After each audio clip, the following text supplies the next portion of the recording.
In many ways, I think the two of you, certainly on climate, were kindred spirits. What was the feeling as you walked by him? Well, for many reasons, well beyond climate, had a feeling of having lost not just the Pope, but a friend, somebody who was incredibly generous with his time, with his concern, with his commitment and the passion of his engagement. And it's enormously sad to, transition away from the degree to which he was obviously committed to it. There are a lot of other pieces, though, of his papacy that draw, I think, and hope, and you can see it from the swelling response all around the world. People are affected by his humility, by his just down-to-earth presence, by his passion for poor and for the disadvantaged.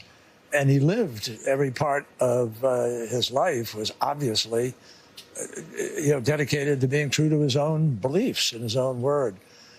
He boldly stood up in front of Congress, despite the fact there were some denialists there. He spoke the truth. And the climate crisis presents us, ironically, with one of the great economic opportunities of all time.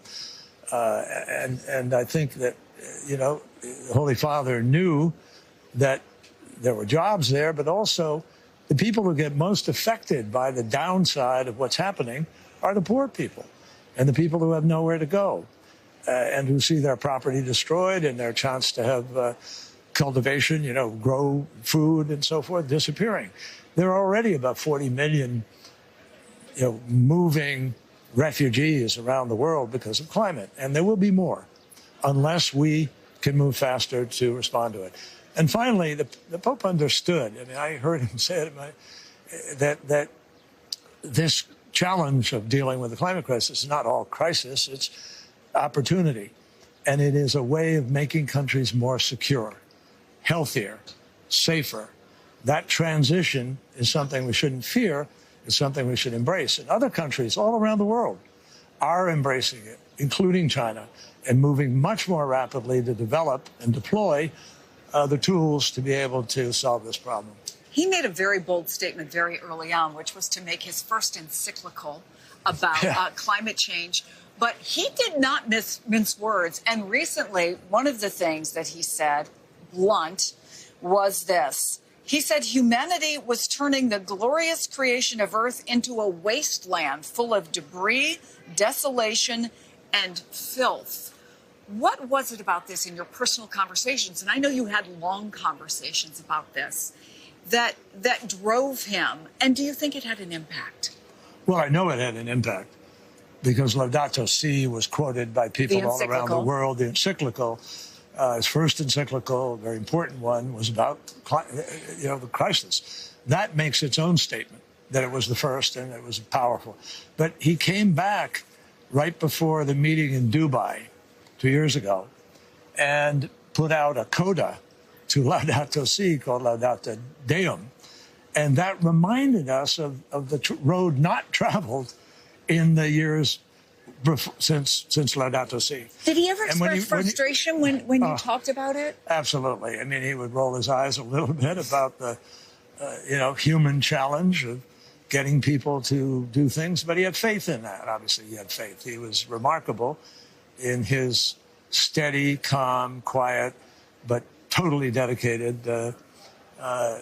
mission of dealing with this, and largely driven, I might add, not just by the facts of what are happening in countries where every year a massive amount of fires now, much more intense storms, much more damage, more interruption of commerce, supply chains get interrupted, but also military readiness gets interrupted. There are other major impacts.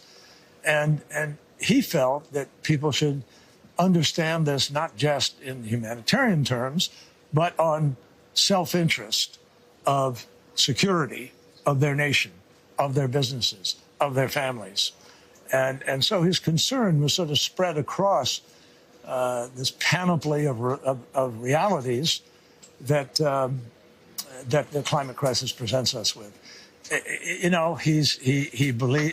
It's really interesting too that this man of faith, who is here to speak about the faith of the church, and some of the beliefs which are obviously based on faith, not evidence. But in the case of the climate crisis, it's all based on evidence.